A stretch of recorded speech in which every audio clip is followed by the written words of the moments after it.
বন্ধুগণ, good morning. এখন কই আইসি আমি নিজে কইতে পারি না। এখন 3টা বাজে আর আমরা তিনসুকিয়া আওয়ার পৌঁছার কথা আছে 3টার সময়, কিন্তু এখন দেখার 4টার সময়। আর এইদিকে অত ঠান্ডা, এটা কইতাম মানে বেতখালা ধরনের ঠান্ডা।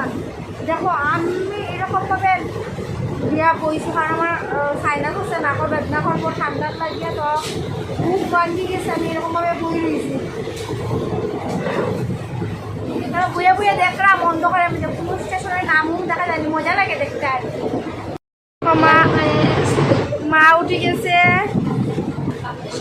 তাই এদিকে নাক দেখাইয়া ঘুমার এখনো ঠান্ডার মধ্যে। এও নাক দেখাইয়া ঘুমার, এই দেখো রাখিয়া উঠিয়া